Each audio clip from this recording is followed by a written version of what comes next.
Ok, esta es nuestra tercera parte de las actividades del día de hoy, martes. Esta tercera parte tiene que ver con nuestro proyecto que estamos tratando de realizar en relación a las emociones desde el punto de vista del psicoanálisis, de la psicología y de la neurociencia. Estos argumentos podrán utilizarlos si los estructuran bien en el debate que realizaremos el próximo viernes 23 de octubre entre el grupo y los autogestores, los profesores estaremos acompañándolos, pero la idea es que ustedes puedan hacer la transmisión online de estos debates, de estos argumentos, de estas ideas en relación a las emociones. Entonces, la tarea consiste en formular 4 argumentos, los cuales deben contener premisas y conclusiones sobre la relación entre ansiedad y estructura neuronal. Estos argumentos pueden estar escritos a mano o en un documento de Google. Lo importante será la solidez, la consistencia del argumento. Recordemos, la clase pasada hablamos sobre la ansiedad. Vamos a recordar la idea clave en torno a la ansiedad como fenómeno mental. En rojo está la idea central, pero leemos desde el inicio: el alcohol tiene otros efectos vinculados con la conducta. Vean la imagen, la fiesta, personas consumiendo alcohol. ¿Qué efectos tiene el consumo del alcohol en la conducta de la persona? Por lo pronto, continúa la lectura. De los diversos efectos se hablará más adelante, pero en relación con su efecto ansiolítico, es decir, el efecto que destruye o contrarresta la ansiedad. Aquí está la definición del concepto ansiolítico. Ansiolítico es un efecto en la mente, en la conducta de una persona, cuya característica es la que destruye o contrarresta la ansiedad, disminuye la sensación de ansiedad. Ahora, leo. El mensaje es que si una sustancia química como el alcohol aminora la ansiedad, aminorar significa disminuir, es que ésta puede manipularse a nivel bioquímico. Entonces entendamos esta primera parte. Una sustancia química, como el alcohol, como el conjunto de sustancias de las cuales se compone el alcohol, a fin de cuentas es un compuesto químico, eh, aminora la ansiedad. Ese es uno de los efectos del alcohol, el tranquilizar en algunas personas. Entonces es que esta puede manipularse a nivel bioquímico, es decir, que la ansiedad se puede manipular a nivel bioquímico. Esto indica a nivel de el tipo y la cantidad de moléculas, de elementos que están presentes en nuestro cerebro. Ese tipo y cantidad de moléculas presentes en nuestro cerebro pueden aminorar nuestra sensación de ansiedad, nuestra experiencia de la ansiedad. Como conclusión inmediata debemos considerar que su origen, el origen de la ansiedad, está en una función orgánica que puede ser influida a nivel molecular. En efecto, el punto es que la experiencia de la ansiedad se origina en una determinada función de nuestro cerebro. Si podemos modificar esa función en nuestro cerebro, nuestra experiencia de la ansiedad cambiará a su vez. Entonces, aquí les pongo un ejemplo de la redacción de un argumento. Un argumento es una estructura de discurso que se compone de una premisa y una conclusión. Lo que se pretende en el argumento es promover o probar o defender la verdad de una premisa, de una proposición. Veamos aquí el ejemplo. Si una sustancia química como el alcohol aminora la ansiedad, es que ésta puede manipularse a nivel bioquímico. Como conclusión inmediata debemos considerar que su origen está en una función orgánica que puede ser influida a nivel molecular. Este elemento, que me parece es una idea importante para entender el punto de vista de la neurociencia, lo modifico para estructurar el argumento. La primera proposición es una premisa con la cual a su vez genero una conclusión, con la cual a su vez genero otra conclusión más. ¿Cuál es mi primera idea? ¿Cuál es mi premisa, mi punto de partida? Una sustancia química como el alcohol aminora la ansiedad. Noten que estoy modificando la primera parte de esta oración. Luego, a partir de esta, genero una conclusión. Por lo tanto, la ansiedad puede manipularse a nivel bioquímico. En efecto, la prueba de que la ansiedad se puede manipular a nivel bioquímico es que una sustancia química aminora la ansiedad, es decir, una sustancia química tiene un efecto sobre una experiencia de una persona, sobre la experiencia de la ansiedad. Entonces, esta es una premisa y a partir de esta premisa se genera esta otra conclusión. Tendríamos nosotros aquí que preguntar y cuestionar y criticar si esto es así, si esto es correcto. Pero, a partir de esta segunda proposición, que es una conclusión de la primera, genero yo, a partir de esta segunda, una tercera proposición que será mi última conclusión en el argumento. Por lo tanto, el origen de la ansiedad está en una función orgánica influible a nivel molecular. Es necesario notar aquí que el origen de la ansiedad no está en las experiencias pasadas de una persona, no está en las ideas, las emociones, los recuerdos, en las decisiones de una persona, sino que es una función orgánica específicamente localizable en el cerebro. Y en esa medida puede ser influible dependiendo del tipo de sustancias que se ingieren. Ese es el punto que es importante tener presente. Bueno, entonces aquí hay un ejemplo de un argumento que puede utilizarse para defender el punto de vista de la neurociencia. ¿Qué punto de vista? Bueno, pues que podemos nosotros entender el funcionamiento, la estructura de la conducta de una persona a partir de entender el funcionamiento y la estructura del cerebro. Esa relación entre estructura del cerebro, funcionamiento del cerebro y conducta de la persona son dos polos que pueden fácilmente ser relacionados desde un punto de vista de la neurociencia. Ahora, podemos utilizar, aquí yo pongo unas como conclusión, como indicadores de conclusión. Podemos utilizar estas palabras, por lo tanto, entonces, como conclusión, por ende, para iniciar aquello que nosotros queremos proponer como una conclusión, es decir, como aquello que nosotros queremos defender como verdadero o como falso. Y aquí está, por eso lo pongo con azul, para indicar que estas son dos conclusiones. Esta, por lo tanto, la ansiedad puede manipularse a nivel bioquímico.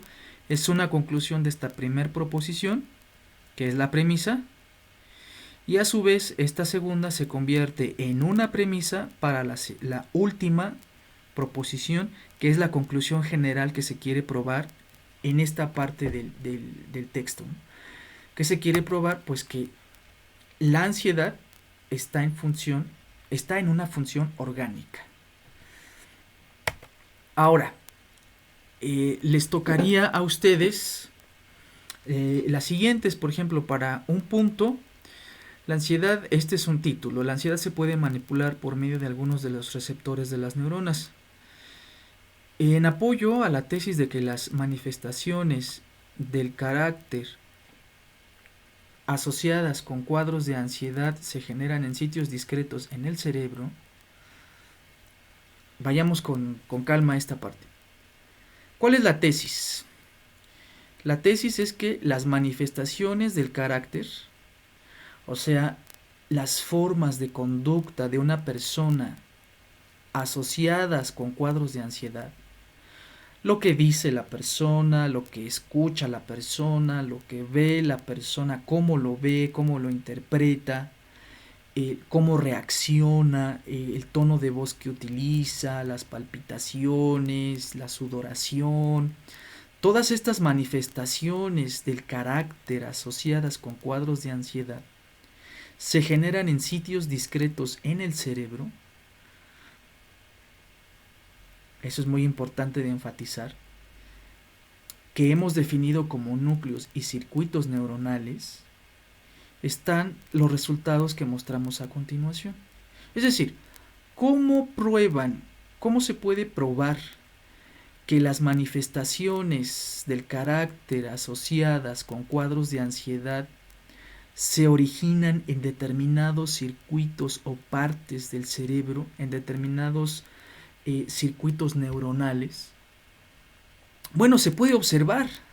Hay una técnica utilizada para observar cómo determinada conducta de una persona se origina en determinada actividad neuronal en el cerebro.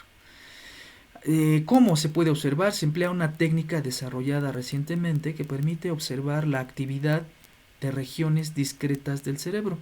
La palabra discretas hace alusión a segmentos, a partes claramente identificables y distinguibles una de otra. Por ejemplo, en el teclado de una computadora tenemos nosotros teclas que son discretas unas de otras, claramente son distinguibles una de otra. Entonces, nuevamente, se emplea una técnica desarrollada que permite observar la actividad de regiones discretas del cerebro en el individuo consciente. Es importante que la persona está despierta, está atenta, está respondiendo ante preguntas que se le están haciendo, y mientras la persona está atenta y responde, se puede observar la actividad neuronal en su cerebro, en el individuo consciente, en respuestas a estímulos de diversos tipos. En la figura 2.1, que es la figura que está aquí a la derecha, se muestran ejemplos de lo que puede observarse mediante este procedimiento conocido como tomografía de emisión de positrones. Si leemos esta información en relación a la imagen, veremos que dice figura 2.1, tomografía de emisión de positrones, que muestra la activación de distintas zonas del cerebro en respuesta a diferentes estímulos. Entonces imaginemos que la persona está en esta situación de que le están registrando, le están haciendo una tomografía, y mientras le están haciendo la tomografía, en donde están grabando en tiempo real cómo está funcionando su cerebro, le presentan una imagen, le presentan una fotografía, un objeto, le piden a la persona que vea esa imagen, que vea ese objeto, y entonces se registra en el cerebro cuáles son las zonas que se están activando a partir de ese acto de visión. Y es lo que nosotros podemos observar aquí en la imagen para la letra A, ¿no? Esta es una imagen de un segmento del cerebro, y aquí se puede observar que las partes en blanco son las partes que se están activando cuando está realizando el acto de observar. Se contrasta en el caso de B en la audición, las partes del cerebro que se activan a la hora de que a esa persona, en lugar de presentársele una imagen, se le presenta alguna pieza musical o un ruido. Entonces, estas son las zonas del cerebro que se activan. Vean que hay énfasis, marcan con unas flechas ciertos énfasis.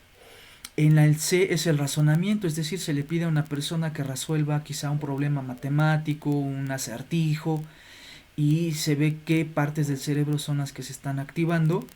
Inciso D, memoria, se le presentan a lo mejor fotografías de su infancia o de sucesos de su pasado de la persona, y estas son las partes del cerebro que se activan. Y luego se le pide a la persona que se mueva, ¿no? Por ejemplo, el movimiento de los brazos, el movimiento de las piernas, y hay partes del cerebro que se activan. Entonces, ante determinada actividad de la persona se activan determinadas partes del cerebro. Esta es una prueba de que hay zonas discretas, claramente distinguibles, que se encargan de determinadas respuestas en la persona. Las zonas claras, termino la lectura, indican las regiones del cerebro que se activan en respuesta a los estímulos que se indican. Entonces, la primera tarea es que ustedes puedan redactar un argumento con la información de esta diapositiva. La recomendación es que puedan ustedes guiarse con las letras en rojo que acabo yo de distinguir, y que traten ustedes de formular el argumento, el cual contenga una premisa y una conclusión. ¿De acuerdo? ¿Qué es lo que se quiere probar aquí? Bueno, pues lo que se quiere probar es que las manifestaciones del carácter asociadas con cuadros de ansiedad se generan en sitios discretos en el cerebro. Esa sería la conclusión. Traten de utilizar lo que está en rojo para construir la premisa. Ahí está la fecha límite de entrega, esta tiene valor de 1 punto. Pasemos a otro elemento. Las benzodiazepinas son los medicamentos que más se prescriben en estos tiempos en concordancia con la intensa carga de tensiones del mundo actual. Sus nombres comerciales seguramente son familiares al lector: Librium, clordiazepóxido, Valium, diazepam, Mogadón, nitrazepam. Además de su efecto ansiolítico, ya habíamos dicho que este efecto significa que contrarresta o disminuye la ansiedad. Ese es el efecto ansiolítico. Las benzodiazepinas son utilizadas también como auxiliares en el control del sueño y contribuyen en esta forma, aunque indirectamente, a disminuir la ansiedad. Es conocido por todos que la falta de sueño es una causa poderosa de ansiedad y que los problemas se agigantan durante las horas de insomnio. Entonces, construir un argumento aquí apoyándose con la información que está aquí en rojo.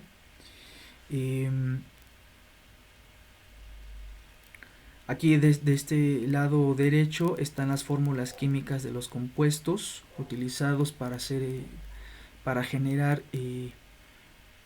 disminuir la ansiedad. Tenemos aquí el compuesto, la representación química del Librium, del Valium, del Mogadón. Preguntémonos, ¿qué es lo que se quiere probar en esta parte de este texto? ¿Cómo se le quiere probar? Muy bien. Exterior de la neurona. Aquí estaríamos esta sería como que la parte más importante junto con la siguiente diapositiva. El efecto de las benzodiazepinas en el cerebro es bien conocido. Recordemos que las neuronas se comunican unas con otras a través de la sinapsis y que esta comunicación se efectúa mediante la interacción de los transmisores químicos con sus receptores. Habíamos comentado entonces, y si nosotros simbolizamos que esta es un elemento o un segmento de la neurona, podríamos considerar que de aquí hacia abajo está el interior de una neurona, puede ser de una dendrita, y aquí está el exterior de la neurona. Aquí arriba tendría que venir otra neurona, la cual libera neurotransmisores. Estos neurotransmisores a su vez se colocan en las entradas de las dendritas, y a través de este proceso es como se da la comunicación sináptica entre las neuronas, a través de estos transmisores químicos. Ahora, los ansiolíticos actúan a nivel de un receptor muy conocido, que es el del neurotransmisor inhibidor más importante del sistema nervioso, que es el gamma aminobutirato, el GABA. Entonces, primera idea es que este es un neurotransmisor inhibidor, o sea que tiene un efecto de inhibición. Este receptor es una molécula compleja que, como todos los receptores, es una proteína. Tiene un sentido de interacción para el neurotransmisor, el GABA, pero además tiene otros sitios en su molécula en los cuales pueden interactuar diferentes sustancias. la picrotoxina, que bloquea el funcionamiento del canal de cloro, los barbitúricos, las benzodiazepinas y los esteroides. Observemos, por ejemplo, cómo aquí hay una interacción en donde está el GABA, que se coloca justo en el neurotransmisor. Está también la benzodiazepina, están los barbitúricos, están los esteroides, la picrotoxina, y todos estos se colocan en este elemento de la dendrita. Y luego recordemos que la forma en la que el GABA ejerce su acción inhibidora en las neuronas es aumentando la permeabilidad a un ion negativo, el cloruro, y por ello haciendo más negativo el interior de la neurona.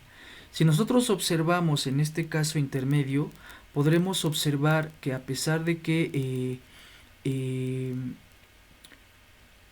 solamente está el GABA, que tiene un efecto inhibidor, es poca la interacción que tiene el GABA en este caso, y sin embargo hay un paso de este elemento, el cloruro, en la neurona. Observemos en el caso de que esté también la benzodiazepina, cómo se abre un poco más el canal, hay más permeabilidad, pasa más el cloruro. Sin embargo, cuando nosotros observamos que está el GABA, pero además de GABA están todos estos otros elementos, la benzodiazepina, el barbitúrico, el esteroide, la picrotoxina, la permeabilidad, el paso es más constante, es más intenso del cloruro. Esto implica que hay una mayor inhibición en la neurona. Podemos entonces entender que esta neurona no se activa y no transmite información a otra red neuronal. De ahí el efecto ansiolítico, de ahí la sensación de contrarresto de la ansiedad, la disminución de la sensación de ansiedad. Entonces, la ansiedad está disminuyendo no porque la persona tenga una gran habilidad para controlar sus reacciones, no porque haya meditado o escuchado o por algún elemento, alguna idea, sino más bien es un proceso bastante quizá claro, al menos por el momento, de cómo estas sustancias están generando un efecto inhibidor en la medida en que permiten el paso del cloruro, y lo que provoca una inhibición de la neurona. Entonces, la entrada del ion tiene lugar a través de un poro o canal en la proteína. Aparentemente el efecto tanto de las benzodiazepinas como de los barbitúricos es el de aumentar la eficiencia de este proceso de entrada de cloruros a las neuronas. En efecto, aumenta el proceso de entrada del cloruro. La presencia de todas estas sustancias aumenta. Y como consecuencia, observemos que esta es una expresión que nos está indicando una conclusión. Como consecuencia, en presencia de las benzodiazepinas o los barbitúricos, la acción inhibidora del GABA se hace más profunda. Entonces aquí nuevamente es intentar hacer el ejercicio para construir un argumento. ¿Cómo se prueba que las benzodiazepinas, los barbitúricos, hacen que la acción inhibitoria del GABA sea más profunda? Entonces aquí es nuevamente construir un argumento. Último, la presencia en el cerebro de estos receptores a las benzodiazepinas, que son sustancias artificiales creadas por el hombre, sugiere la existencia de una benzodiazepina natural. Es decir, las personas no solamente logran tranquilizarse de un estado de ansiedad gracias a que han consumido determinadas sustancias. También sin consumir sustancias, personas que entran en cuadros de ansiedad logran tranquilizarse. Ahora bien, si hay personas que logran tranquilizarse al entrar en estados de ansiedad consumiendo determinadas sustancias, Si la causa de la tranquilidad de una persona que entró en un estado de ansiedad es la acción de ciertas moléculas a nivel bioquímico, una persona entonces que se tranquiliza sin consumir sustancias es porque están actuando estas mismas sustancias que el cuerpo de manera natural produce. Por eso se habla de una benzodiazepina natural. Cuando nosotros nos calmamos después de alguna alteración que nos provoca ansiedad, es entonces porque nuestro cuerpo produce benzodiazepinas naturales. Dice que es la sustancia que es legítimamente dueña del sitio de las benzodiazepinas en el receptor. Esta sustancia no se ha encontrado todavía.